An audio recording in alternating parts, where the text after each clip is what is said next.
नमस्कार दोस्तों, मैं Chandresh Kumar Chaudhary Panther Academy channel पर आपका बहुत बहुत स्वागत करता हूं। आज हम लोग इतिहास का एक बहुत महत्वपूर्ण चैप्टर पढ़ने वाले हैं जिसका नाम है पाषाण काल। तो आइए देखते हैं पाषाण काल से संबंधित महत्वपूर्ण बातें। तो आपको ऊर्जावान बनाने के लिए एक कोड डाला गया है, अपने लक्ष्य के लिए जोशीले और जुनूनी बनिए, विश्वास रखिए, परिश्रम का फल सफलता ही है। दोस्तों, अपने लक्ष्य को हासिल करने के लिए हमको जोश और जुनून दोनों की आवश्यकता है।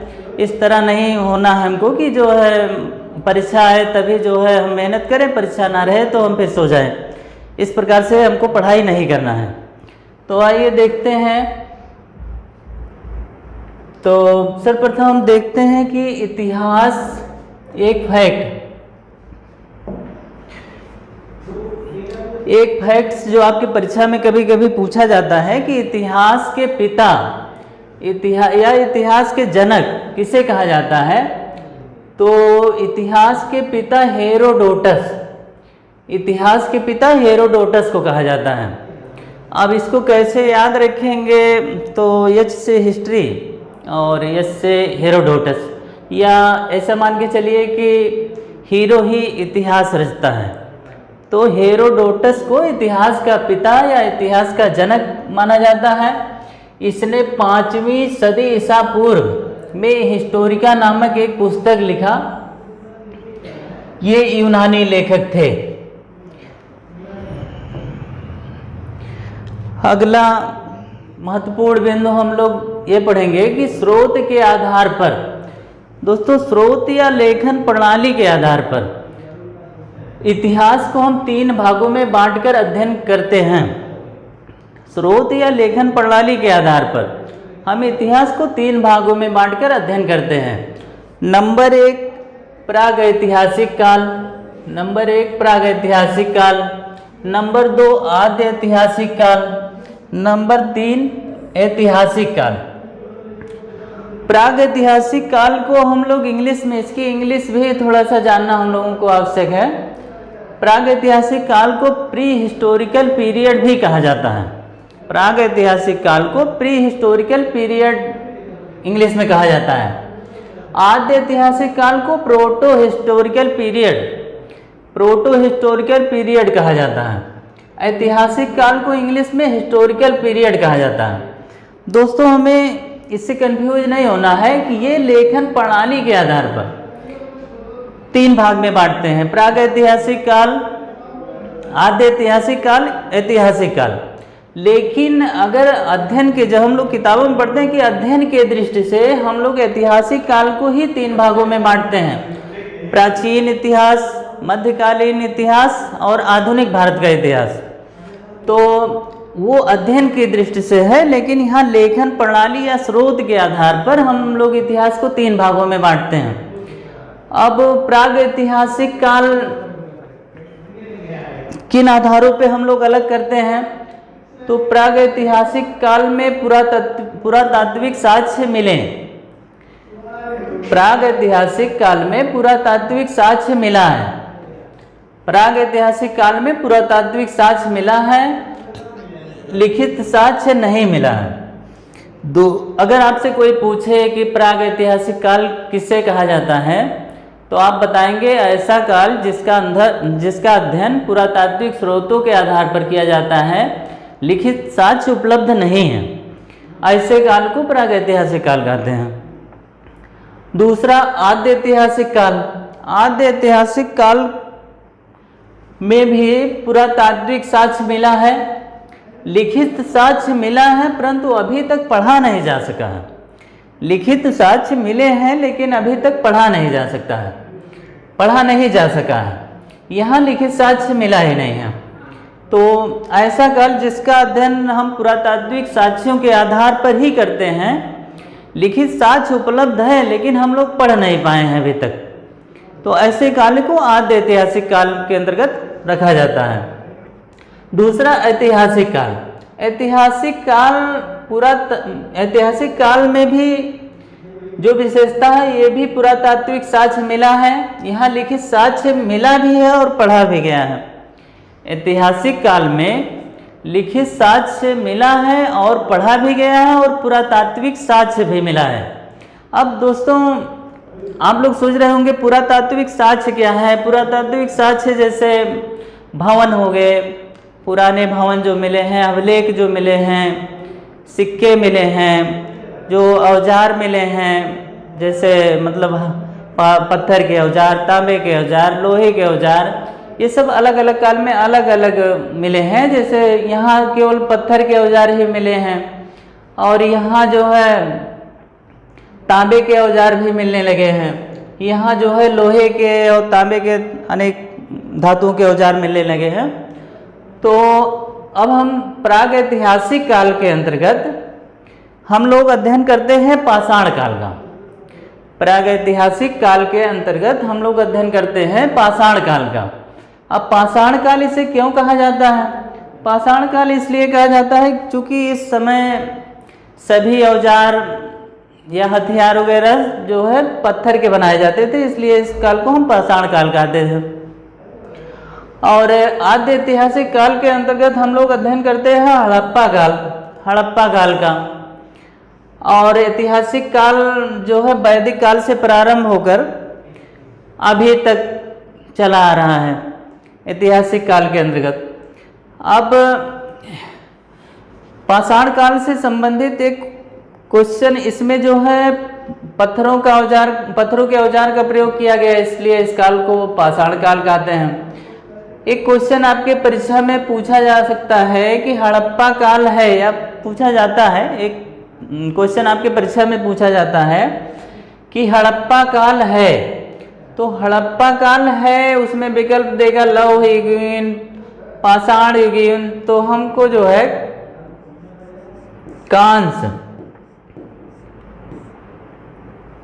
कांस युगीन, हड़प्पा काल में तांबा मिल गया था और यहाँ टिन भी मिल गया। तांबा और टिन मिला के कांसे का निर्माण किया गया, कांसा बनाया गया, तो जिससे इस काल में कांसे का प्रयोग किया जाने लगा। इसलिए हड़प्पा काल को हम कांस्य युगीन सभ्यता भी कहते हैं। और यहाँ ऐतिहासिक काल में उत्तर वैदिक काल से लोहे का खोज हो गया, तो इधर लौह युगीन सभ्यता का प्रारंभ हो गया। अब हम लोग आगे देखते हैं, जैसा कि आप लोग जानते हैं कि आज हम लोग पढ़ने वाले हैं पाषाण काल। तो पाषाण काल का अध्ययन हम किस काल के अंतर्गत करते हैं? तो प्राग ऐतिहासिक काल के अंतर्गत हम लोग पाषाण काल का अध्ययन करते हैं। इसको ध्यान रखना है कि पाषाण काल का अध्ययन हम लोग प्रागैतिहासिक काल के अंतर्गत पढ़ते हैं। अब पाषाण काल को हम लोग 3 भाग में बांटकर अध्ययन करते हैं। पूरा पाषाण काल, पहला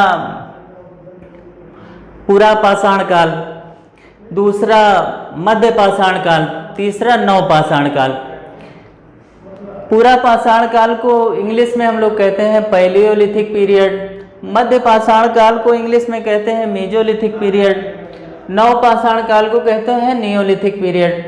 अब पूरा पाषाण काल का समय जो है 25 लाख ईसा पूर्व से लगभग 10,000 ईसा पूर्व तक माना जाता है। मध्य पाषाण काल का समय 9,000 ईसा पूर्व से 4,000 ईसा पूर्व तक माना जाता है। नव पाषाण काल का समय 7,000 ईसा पूर्व से 1,000 ईसा पूर्व तक माना जाता है। तो आप लोगों को कन्फ्यूजन हो रहा होगा कि ये मध्य पाषाण और नव पाषाण काल का समय क्यों जो है ओवरलैप कर रहा है। तो इसमें ऐसा था कि कोई क्षेत्र जो है हमारा थोड़ा ज़्यादा विकसित था, वहाँ नव पाषाण काल प्रारंभ हो गया था। लगभग दोनों एक साथ ही अलग अलग स्थानों पे चल रहे थे। कोई क्षेत्र जो है थोड़ा सा कम विकसित था, वह मध्य पाषाण काल के अंतर्गत चल रहा था। तो इसलिए कंफ्यूज होने की ज़रूरत नहीं है कि नव पाषाण काल का समय और मध्य पाषाण काल का समय क्यों लगभग एक ही है। तो उसमें यही कारण था कि मान लीजिए कहीं ज़्यादा विकसित हुआ वहाँ नव पाषाण काल शुरू हो गया, कहीं थोड़ा सा कम विकसित हुआ वहाँ मध्य पाषाण काल शुरू हुआ। अब दोस्तों हम लोग पूरा पाषाण काल को 3 भागों में बांटते हैं। पूरा पाषाण काल को 3 भागों में बांटा गया है।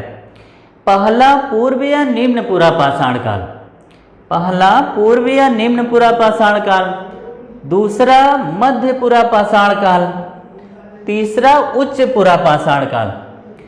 तो यहाँ कंफ्यूज नहीं होना है हमको, अगर यस का पार्ट रहेगा तो यहाँ मध्य पूरा पाषाण काल, यहाँ पूरा जरूर लगा रहेगा, और यहाँ मध्य पाषाण काल, ये केवल मध्य पाषाण काल है, यहाँ मध्य पूरा पाषाण काल है। इसलिए हमको विकल्प में कहीं मान लीजिए ये आ गए तो ये आ गया, तो आप लोग ये मत समझिएगा कि मध्य पाषाण काल दे रहा है। इसको ध्यान देना है कि मध्य और पाषाण के बीच में अगर पूरा आ गया तो मध्य पूरा पाषाण काल, ये पूरा पाषाण काल का भाग है। तो और ये जो है तीसरा उच्च पूरा पाषाण काल है। तो यहाँ हम लोगों को कन्फ्यूजन केवल यहाँ हो सकता है कि यहाँ अगर पूर्व या निम्न पूरा पाषाण लगा है तो पूरा पाषाण काल का भाग है।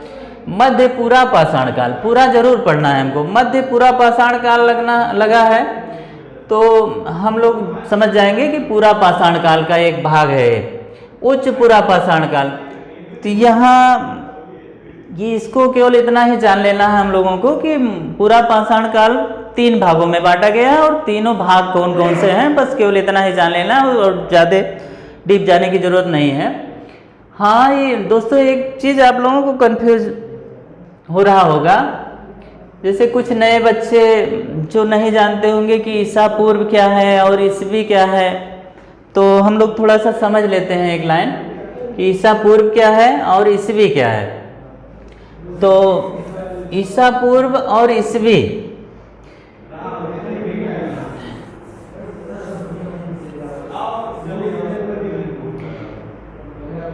ईसा पूर्व और ईसवी, मान लीजिए यह समय है, यहाँ ईसा मसीह का जन्म हुआ, ईसा मसीह का जन्म हुआ, तो यहाँ जो है 0 ईस्वी, यही से शुरुआत हुई, 0 ईस्वी। इधर मान लीजिए आज इस साल 2022 है, 2022 ईस्वी, और इधर जो है ईसा पूर्व है, इधर ईसा पूर्व है, ईसा पूर्व, इधर ईसा पूर्व है, इधर ईसवी है। तो सभी की दिशा जो है इधर ही है, सभी इधर ही चल रहे हैं। इधर से जो आएगा वो घटते हुए आएगा, जैसे मान लीजिए 500 ईसा पूर्व से आएगा तो 499 ईसा पूर्व होगा, 499 के बाद 498 ईसा पूर्व होगा। और यहाँ से ईसा मसीह का जन्म जिस वर्ष हुआ उस वर्ष जो है ईसा पूर्व 0 हो गया, वहीं से 0 ईस्वी मान लिया गया। 0 ईस्वी से फिर जो हमारा ईस्वी प्रारंभ हो जाता है। तो यहाँ से एक क्वेश्चन अक्सर पूछा जाता है कि यहाँ जैसे एक 78 ईस्वी है, 78 ईस्वी,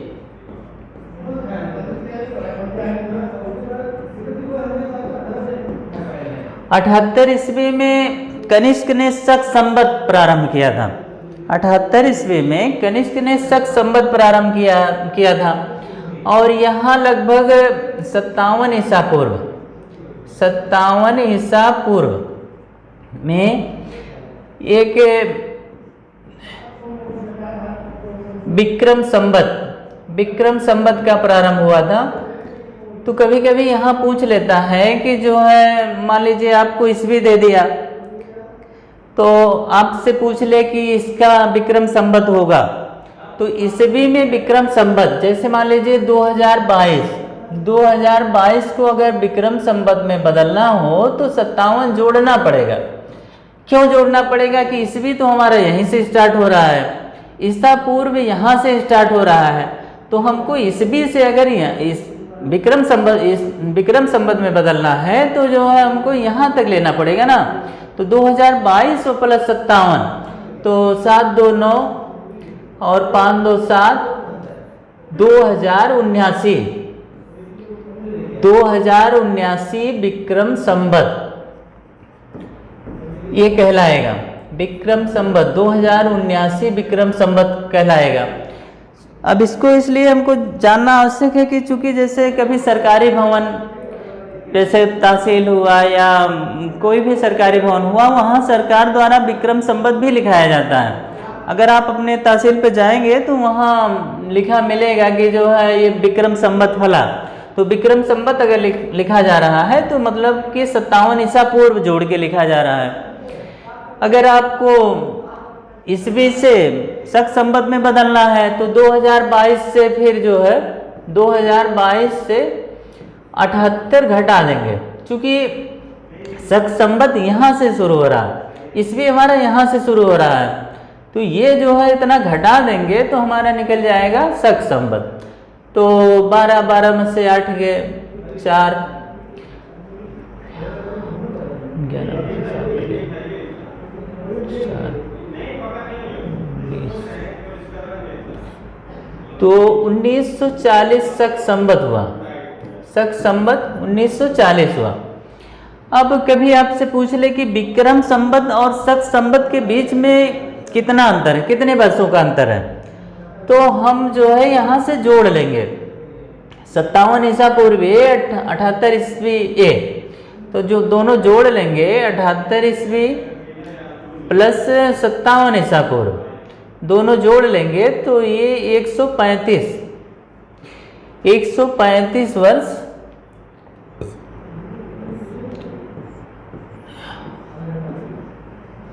शक संवत और विक्रम संवत के बीच 135 वर्ष का अंतर होता है। कभी कभी परीक्षा में पूछा गया है, तो आप लोग समझ गए होंगे कि ईसा पूर्व क्या है। मतलब यहाँ से जो है ईस्वी जब हमारा स्टार्ट हुआ, जिस वर्ष ईसा मसीह का जन्म हुआ उस वर्ष समय जो है 0 हो गया, वहीं से फिर आगे हम लोग ईस्वी मानते हैं और उसके पहले ईसा पूर्व मानते हैं। अब ईसा पूर्व में अभी क्वेश्चन महत्वपूर्ण है, आप लोगों से वैसे भी पूछ लेता है, विक्रम संवत माना जाता है 57 ईसा पूर्व या कुछ आपसे डेट लिख दे तो 57 ईसा पूर्व, और शक संवत माना जाता है तो ये 78 ईस्वी है। ये 57 ईसा पूर्व है विक्रम संवत और शक संवत 78 ईस्वी है। ये एक संवत और है, अधिकतर पूछा जाता है गुप्त संवत, जो 319-20 ईस्वी है, जो 319-20 ईस्वी है। तो इस प्रकार हम समझ गए कि ईसा पूर्व क्या है और ईस्वी क्या है। तो अभी तक हम लोगों ने क्या क्या पढ़ा, थोड़ा सा रिवीजन कर लेते हैं। नंबर 1 पॉइंट पढ़ा है कि इतिहास के पिता, इतिहास के पिता किसे कहा जाता है, तो हेरोडोटस को, ये यूनानी लेखक थे। नंबर 2 पढ़ा हमने कि स्रोत या लेखन के आधार पर इतिहास को हम 3 भागों में बांटते हैं। पहला प्रागैतिहासिक काल, दूसरा आद्य ऐतिहासिक काल, तीसरा ऐतिहासिक काल। हम लोग प्रागैतिहासिक काल के अंतर्गत पाषाण काल का अध्ययन करते हैं। अब पाषाण काल 3 भागों में विभाजित किया गया है। नंबर 1 पूरा पाषाण काल, नंबर 2 मध्य पाषाण काल, नंबर 3 नव पाषाण काल।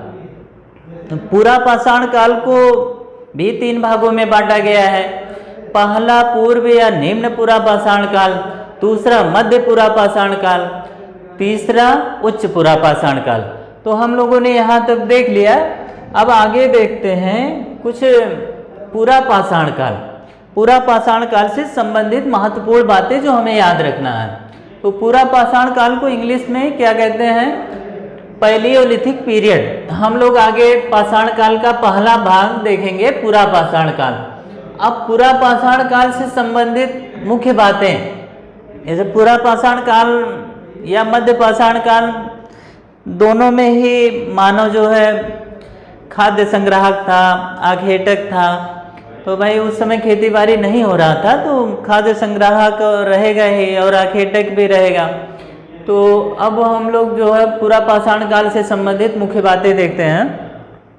तो पहला महत्वपूर्ण पॉइंट हमारा है आग का ज्ञान था। मतलब आग की खोज या आविष्कार पूरा पाषाण काल में ही हो गया था, लेकिन इसके उपयोग का ज्ञान मानव को पूरा पाषाण काल में नहीं था। दूसरी महत्वपूर्ण बात, दूसरी महत्वपूर्ण बात होमोसेपियंस। अगर आपके परीक्षा में आपसे पूछा जाए कि होमोसेपियंस का उदय किस काल में हुआ, होमोसेपियंस जिसको हम ज्ञानी मानव कहते हैं का उदय किस काल में हुआ, तो हम बताएंगे कि पूरा पाषाण काल में। होमोसेपियंस मानव का उदय किस काल में हुआ, तो पूरा पाषाण काल में। तीसरा एकदम वेरी वेरी इंपॉर्टेंट क्वेश्चन कि भीमबेटका गुफा पूरा पाषाण कालीन है जो कि रायसेन मध्य प्रदेश में स्थित है। यहाँ से कई तरह के क्वेश्चन बार बार पूछे जाते हैं। जैसे मान लीजिए हम लोग प्रागैतिहासिक काल के अंतर्गत पढ़ रहे हैं पाषाण काल, फिर पाषाण काल का एक पार्ट पढ़ रहे हैं पूरा पाषाण काल। तो पाषाण काल या कभी कभी पूछ लेता है कि प्रागैतिहासिक काल का महत्वपूर्ण शैल चित्रकला है, तो भी भीमबेटका होगा, क्योंकि हम लोग प्रागैतिहासिक काल के अंतर्गत ही पढ़ रहे हैं। तो प्रागैतिहासिक काल का महत्वपूर्ण स्थल जहाँ चित्रकारी के लिए प्रसिद्ध है, जो चित्रकारी के लिए प्रसिद्ध है, वो भीमबेटका है। और ये कभी कभी मान लीजिए पूछ ले कि यह कहाँ स्थित है, तो मध्य प्रदेश के रायसेन जिले में। कहाँ स्थित है, तो मध्य प्रदेश के रायसेन जिले में। और यहाँ जो है चित्रकारी, ये बड़ी बात है कि उस समय मानव जो है चित्रकारी करना प्रारंभ कर दिया, ये बड़ी बात है। तो भीमबेटका कहाँ स्थित है, मध्य प्रदेश के रायसेन जिले में। तीसरी महत्वपूर्ण बात यह है कि जो है भीमबेटका कभी कभी क्वेश्चन पूछ लेता है किसके लिए प्रसिद्ध है, तो शैल चित्रों के लिए, मतलब शैल मतलब पत्थर ही होता है, तो शैल चित्रकारी के लिए प्रसिद्ध स्थल है।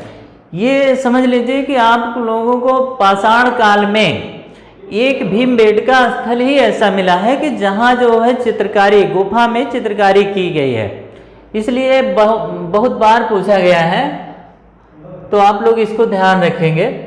अगली महत्वपूर्ण बात, पत्थर के औजार बनाने की शुरुआत इसी काल में हुई। पत्थर के औजार बनाने की शुरुआत इसी काल में हुई, लेकिन पत्थर के औजार थोड़ा सा बड़े बड़े थे, उतने पहने उतने नुकीले नहीं थे, क्योंकि उस समय शुरुआत हुई थे, तो उतने अच्छे हथियार नहीं बनाए गए। लेकिन औजार बनाने की शुरुआत, पत्थर के औजार बनाने की शुरुआत इसी काल में हो गई थी, पूरा पाषाण काल में। दूसरा, एक बार क्वेश्चन पूछा गया कि भीमबेटका की खोज किसने की, तो भीमबेटका की खोज 1957-58 में डॉक्टर विष्णु श्रीधर वाकड़कर द्वारा की गई थी। डॉक्टर विष्णु श्रीधर वाकड़कर द्वारा की गई थी। अगली महत्वपूर्ण बात, ये हम लोगों को जान लेना है पूरा पाषाण काल से संबंधित महत्वपूर्ण स्थल। कम से कम हम लोग स्थल और वह कहाँ स्थित है तो इतना तो जान ही लें। तो पूरा पाषाण काल से संबंधित एक अतिरमपक्कम स्थल है जो कि तमिलनाडु में स्थित है। दूसरा स्थल हथनौरा है जो मध्य प्रदेश में स्थित है। आपसे इतना ही पूछ ले कि पूरा पाषाण कालीन स्थल अतिरमपक्कम स्थित है, तो आप लोग बताएंगे कि तमिलनाडु में। हथनौरा, पूरा पाषाण कालीन स्थल हथनौरा कहाँ स्थित है, तो मध्य प्रदेश में। तीसरी महत्वपूर्ण स्थल मिर्जापुर। मिर्जापुर कहाँ स्थित है, तो ये उत्तर प्रदेश का एक जिला है मिर्जापुर, तो यह उत्तर प्रदेश में स्थित है। अब अगला देखते हैं हम मध्य पाषाण काल से संबंधित महत्वपूर्ण बातें। तो मध्य पाषाण काल को इंग्लिश में क्या कहते हैं, मीजोलिथिक पीरियड। मध्य पाषाण काल को इंग्लिश में मीजोलिथिक पीरियड कहते हैं। तो मध्य काल से संबंधित पहली महत्वपूर्ण बात, मध्य पाषाण काल में पत्थरों के बहुत छोटे औजार, मध्य काल में पूरा पाषाण काल में औजार बनाने की शुरुआत हो गई, तो मध्य पाषाण काल में थोड़ा और सुधार करके वो जो है थोड़ा छोटे नुकीले और बढ़िया औजार, जिसको हम माइक्रो मतलब सूक्ष्म, लिथ मतलब पत्थर ही होता है, तो सूक्ष्म पत्थर के औजार बनाए जाने लगे। तो इसकी खास बात थी भाई, दूसरे काल में थोड़ा सा और सुधार हो गया। पूरा पाषाण काल में थोड़ा सा बेडौल और बड़े बड़े पत्थरों के औजार बनाए जाते थे। मध्य पाषाण काल में थोड़ा सा छोटे और पैने हथियार बनाए जाने लगे। यहाँ मध्य पाषाण काल का एक सबसे महत्वपूर्ण बात यह है कि पशुपालन का शुरुआत मध्य पाषाण काल में हुआ। हमको ये तो बिल्कुल नहीं भूलना है, ये बिल्कुल नहीं भूलना है कि पशुपालन का प्रारंभ किस काल में हुआ, तो मध्य पाषाण काल में। अब मध्य पाषाण में कहाँ हुआ, जो आगे हम लोग पढ़ेंगे। मानव द्वारा पहला पालतू पशु कौन था, पूछे आपसे, तो कुत्ता। मानव द्वारा पहला पालतू पशु कुत्ता था, जो कि उस समय परिस्थिति के हिसाब से बहुत ही उपयोगी जंतु रहा ही होगा, क्योंकि हम लोग देखते हैं कि भाई पशु जो वो कुत्ता, आदमी शिकारी था, मानव शिकारी था, तो उसके शिकार करने में भी सहयोग करता रहा होगा। और दूसरा, जैसे आज के समय के हिसाब से मानव का आवास ऐसा तो था नहीं कि गेट लगा हो या सब बाउंड्री हो, उसके अंदर कुछ आ ना पाए। मानव भी जंगल में रहता था, तो थोड़ा सा उसकी रखवाली करने में भी मदद करता रहा होगा। इसलिए जो है मानव ने पहला पालतू पशु कुत्ते को ही पाला। तो ये भी ध्यान रखिएगा। लेकिन महत्वपूर्ण ये क्वेश्चन बहुत ही महत्वपूर्ण है कि जो है पशुपालन का प्रारंभ किस काल में हुआ, तो मध्य पाषाण काल में। यहाँ ऑप्शन में आपको दे दे मध्य पूरा पाषाण काल, पूरा दूसरा है मध्य पाषाण काल, यहाँ केवल मध्य पाषाण काल। जब बीच में पूरा लग जाएगा तो वो पूरा पाषाण काल का भाग है। अब तीसरी महत्वपूर्ण बात, पशुपालन के साक्ष्य। पशुपालन तो प्रारंभ हो गए, लेकिन पशुपालन के साक्ष्य भारत में कहाँ से प्राप्त हुए, तो आदमगढ़ जो कि मध्य प्रदेश के होशंगाबाद जिले में स्थित है, आदमगढ़, वहाँ से पशुपालन के साक्ष्य प्राप्त हुए। दूसरा स्थल भीलवाड़ा। इन स्थलों को आपको ध्यान रखना है, ये परीक्षा में बार बार पूछे जाते हैं। दूसरा स्थल महत्वपूर्ण भीलवाड़ा, जो राजस्थान से प्राप्त हुआ। तो मध्य पाषाण काल से संबंधित दो महत्वपूर्ण स्थल है जिनको आपको याद रखना है। यहाँ से पशुपालन के साक्ष्य प्राप्त हुए हैं, ये कई बार परीक्षा में पूछा गया है। तो पहला स्थल है आदमगढ़, दूसरा है बागोर, जो आदमगढ़ होशंगाबाद मध्य प्रदेश में स्थित है, और बागोर राजस्थान के भीलवाड़ा जिले में स्थित है। इन दोनों को बिल्कुल आपको, दोनों स्थल को याद ही रखना है, ये कई बार पूछा गया है परीक्षा में। अब पहली बात तो ये हुआ कि पशुपालन का प्रारंभ इसी काल से शुरुआत हुई।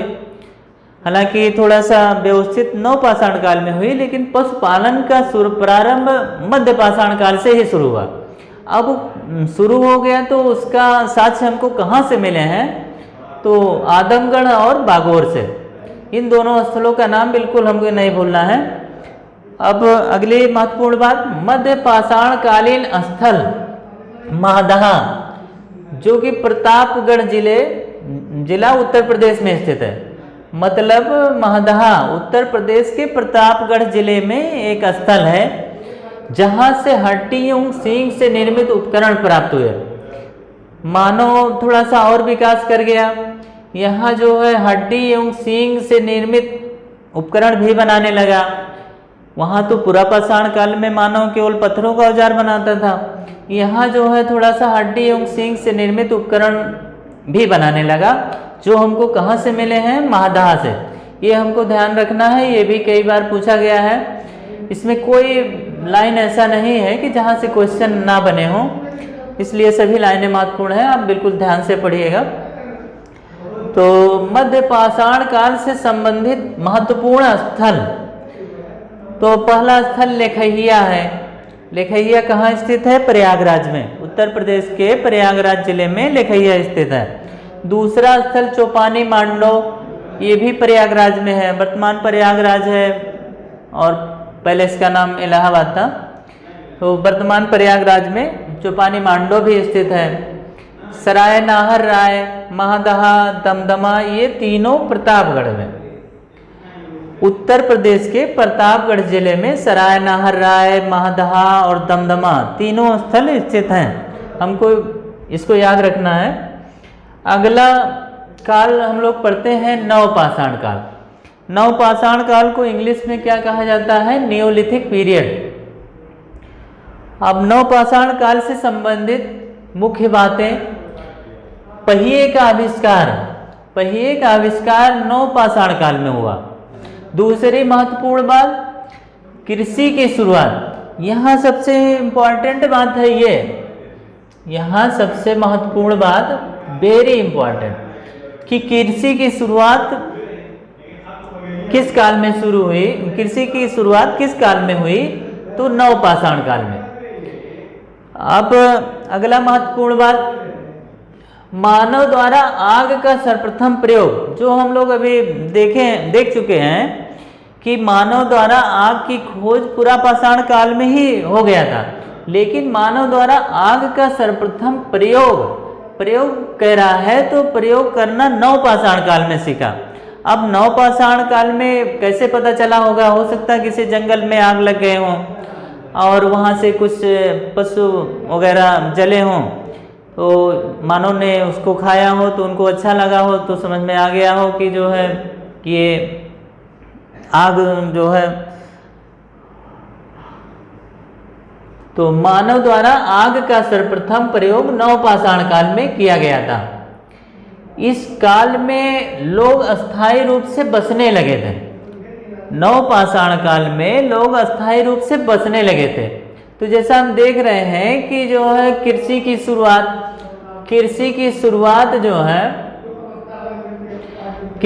शुरुआत नवपाषाण काल में हो गया। तो जब लोग कृषि करने लगे तो फिर अस्थायी रूप से बसने लगे, समाज का भी निर्माण होने लगा, बस्तियां भी बसने लगी। क्योंकि जब आदमी कृषि करेगा तो जो है इधर उधर नहीं जा पाएगा, जब कृषि करेगा तो उसकी देख रेख करने के लिए वहीं उसको अस्थायी बसना ही पड़ेगा। तो इसलिए इससे रिलेट कर लीजिए कि जब कृषि की शुरुआत नवपाषाण काल में हुई तो मानव का स्थायी निवास भी नवपाषाण काल में शुरू हुआ। क्योंकि आप जानते हैं कि मध्यपाषाण काल में पशुपालन की शुरुआत हुई। अब पशु जब तक थे तब तक तो कहीं भी ले जा सकता है आदमी अपने साथ 2, 4, 10 पशु, लेकिन खेती तो हम उठा के ले नहीं जा सकते हैं। इसलिए कृषि की शुरुआत इसमें हुई। तो इससे रिलेट करके आपको याद रखना है कि इस काल में लोग अस्थायी रूप से बसने लगे थे, मतलब इस काल में लोग अस्थायी रूप से बसने लगे। तीसरी महत्वपूर्ण बात, अगली महत्वपूर्ण बात, कुम्भकारी का ज्ञान हो गया था। कुम्भकारी मतलब कि जो कुम्हार लोग चाक पे बर्तन वगैरह बनाते हैं, उसका ज्ञान हमें नवपाषाण काल में हुआ। जैसे चाक द्वारा निर्मित मृदभांड वगैरह नवपाषाण काल में बनने प्रारंभ हुए। तो कुम्भकारी का ज्ञान नवपाषाण काल में हुआ। मानव कंकाल के साथ, ये महत्वपूर्ण लाइन है, मानव कंकाल के साथ कुत्ते का कंकाल कहाँ से प्राप्त हुआ, तो बुर्ज होम। देख रहे हैं कि कुत्ता इतना प्रिय पशु था कि सर्वप्रथम मानव ने कुत्ते को पालना भी शुरू किया और मानव के कंकाल के साथ कुत्ते का कंकाल मिला, जो कि बुर्ज होम से मिले हैं। तो मानव कंकाल के साथ कुत्ते का कंकाल बुर्ज होम से मिला है, जो कि कहाँ स्थित है, जम्मू कश्मीर में। तो अगर आपसे पूछ ले कि मानव कंकाल के साथ कुत्ते का कंकाल किस स्थल से प्राप्त हुए हैं, तो बुर्ज होम से प्राप्त हुए हैं हमें। और बुर्ज होम कहाँ स्थित है, जम्मू कश्मीर में।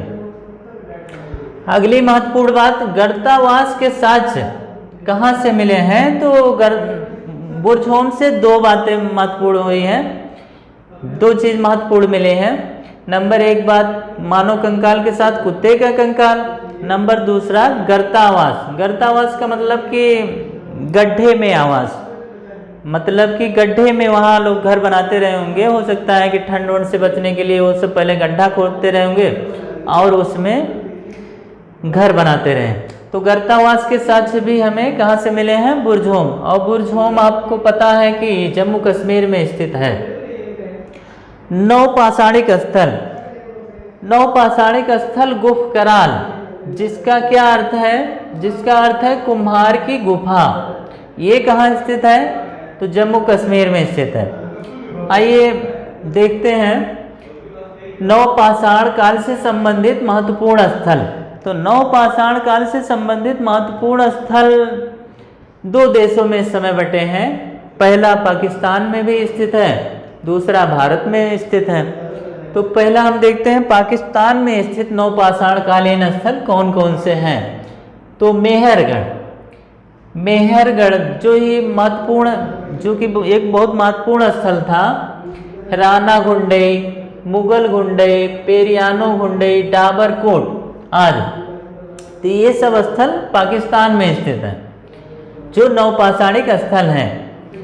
भारत में स्थित प्रमुख नवपाषाण कालीन स्थल लहुरा देव, जिसका खोज अभी हाल ही में हुआ था। उत्तर प्रदेश के संत कबीर नगर जिले में इसकी खोज हुई है। यहाँ से सबसे प्राचीनतम कृषि के साक्ष्य, भारतीय महाद्वीप में सबसे प्राचीनतम कृषि के साक्ष्य कहाँ से मिले, तो लहुरा देव, जो कि उत्तर प्रदेश के संत कबीर नगर में स्थित है। दूसरा स्थल कोल्डी हवा इलाहाबाद, जिसका वर्तमान नाम प्रयागराज है, उत्तर प्रदेश में स्थित है। तीसरा महत्वपूर्ण स्थल चिराद जो बिहार के सारण जिले में स्थित है। तो इस प्रकार आज हमने पाषाण काल से संबंधित महत्वपूर्ण बातों को देखा। अगले क्लास में हम लोग पाषाण काल से संबंधित MCQ के द्वारा महत्वपूर्ण क्वेश्चनों का अभ्यास करेंगे, जिससे हमारी जो बची खुची इसमें जानकारी है वो उसमें पूरा हो जाए।